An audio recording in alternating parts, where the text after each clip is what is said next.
We are tracking growing backlash to AI data centers across the country. Recent Gallup polling shows that 7 in 10 Americans oppose one being built in their neighborhood. And that opposition is actually bipartisan. I normally ring a bell when that happens. Take the state of Texas, for example. It has at least 464 data centers listed, the second most in the country. The local communities there say that skyrocketing electricity costs, water usage, and noise pollution far outweigh any benefits that were promised by the developers. And it has become a major issue in the state's Senate race. Here's what a few voters told MS Now reporter Josh Einiger. Question is, are data centers going to flip this Senate seat? Absolutely, yes, 100%. You're willing at this point to forego basically every conservative issue and let the Senate fall into the hands of Democrats if that's what it takes to kill data centers? Yep. My entire community is going to break rank. People are just realize they're being sold out. They're being sold out to Wall Street. They're being sold out to Silicon Valley, and they're mad. I mean, we're losing our food, our land, and our water because of big tech, and they're starting to rise up. This is the most cross-partisan issue I've ever seen in my life. Josh Einiger, MS Now senior transportation and aviation reporter, joins us now.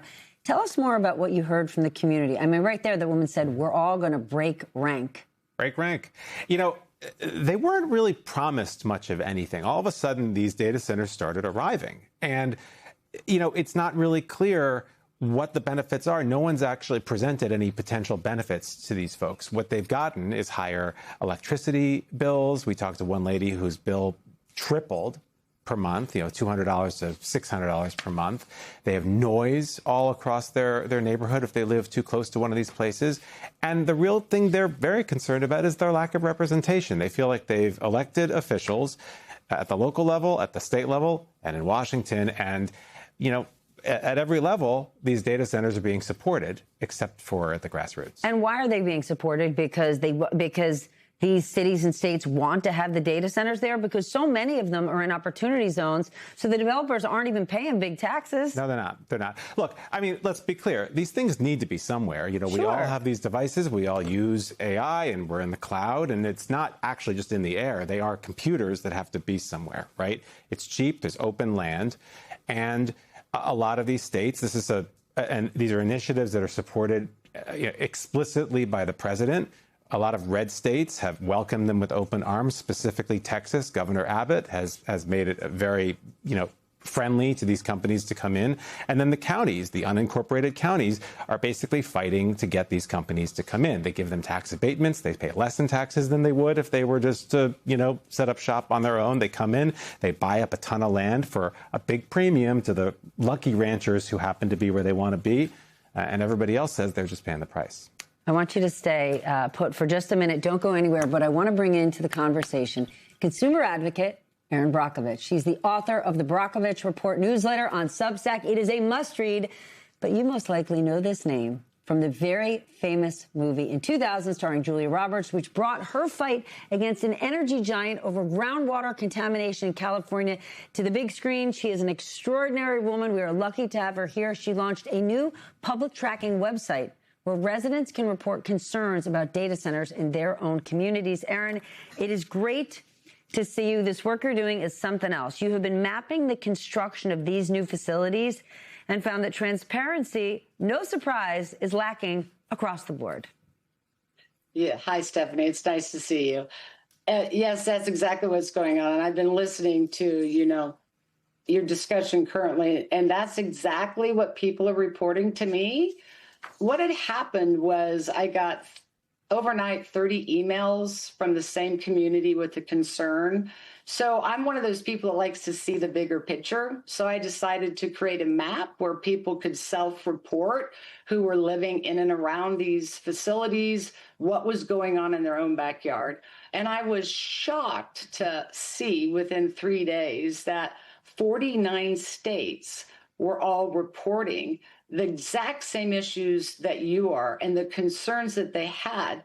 Number one was at a local level, non-disclosures. They weren't included. There wasn't a seat at the table. And how did this happen? Two, for people that are already in the areas that are up and running with data centers, is the rise in electric bills.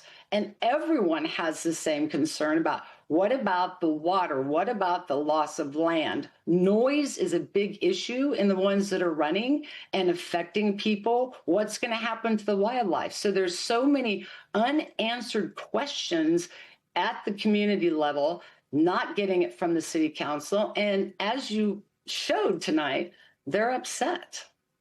Have any of these big data center companies responded to your tracking website or to any of these communities directly? No, not that I know of. What they are reporting back, which is fabulous to actually see, I believe it's about 69 municipalities have said, let's take a pause here for 6 months. There's a lot of things that are unknown, and we certainly have our communities very upset. And we also have states now getting involved that are taking some pauses. Let's stop here for a second and get the information we need. What type of environmental studies need to be done? What are we going to do about these raising electric rates? And how listen, these people aren't being heard. They aren't being seen in their own backyard, and they deserve to know what's happening. And I think shutting them out of that conversation is one of the biggest problems of all. But assuming these companies are acting in good faith, assuming they want to be part of these communities, are there any examples of seeing any major executives show up at community board meetings, look to meet with these towns and say, how are you being hurt? What can we do, right? These companies, in theory, are saying, we want to now not just be large landowners, but we want to be part of these communities. How can we work together? Are any doing that? No. And I'm about 6,000 submissions, and about 2,000 more have just come in, and none of them have indicated at all. This is what's happening to them in their backyard. So I like to hear from them. They have not reported that there's been any contact that, hey, let's talk about this. Other than I have heard that farmers and people are being approached to buy the land, but no conversation beyond that. Yeah. I'm here with a big fat Publishers Clearinghouse check that I could buy your land.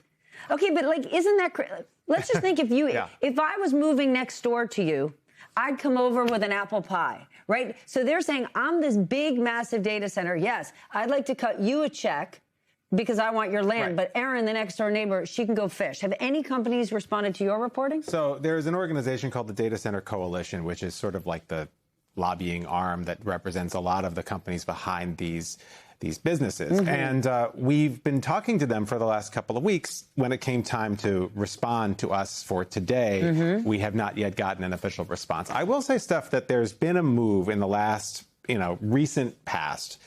I think they've realized that the toothpaste is sort of out of the tube here, that they have a terrible reputation. They've kind of realized what's going on. The president had an event a couple of months ago with the heads of various tech companies where they signed a pledge that they're going to create their own energy. And we saw... Are they doing that? Well, the ones that exist now, no, right? But the ones that are in development now, we saw two. I mean, I can't tell you how big these places were. I mean, there's not a lens wide enough to shoot how big these things are that are under development. But part of them, one of them had, in fact, that's drone video there in the background. In the shot just before that, you saw sort of a black expanse, which looked to us like a solar array, right? There's another one that we saw that is building out, further building out a natural gas refinery that's sort of attached to the data center.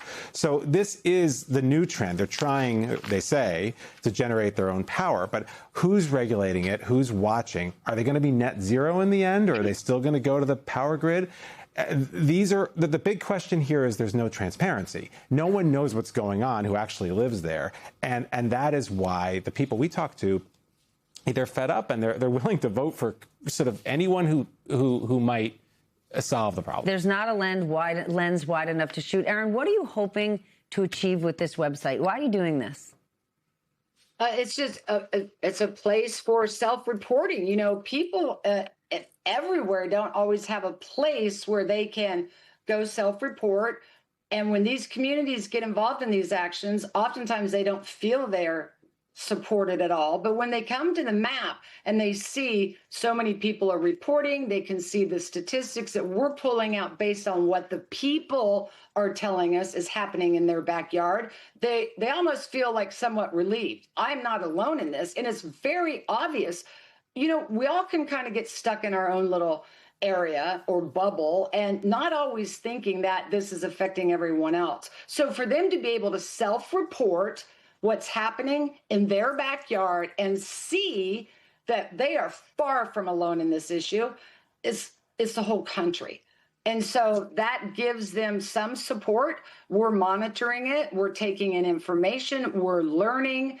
And it helps the communities to be able to see they're not alone in this. And I'm stunned at the number of reports that continue to come in. But I'm even more shocked that it is an absolute consistent concern, whether it's up and running, whether it's proposed, or whether it's under construction, is at the local level, NDA, left in the dark, not included in the conversation, and they're extraordinarily worried about their property loss, the diminution of property value. What about our water? What about these raising electric bills? What about our wildlife? What about everything? And so that's why we continue to allow them to have a place to come self-report. We will learn from them, and then from there, we can help get information back to them. They can begin to network with each other, and they're becoming a very strong coalition.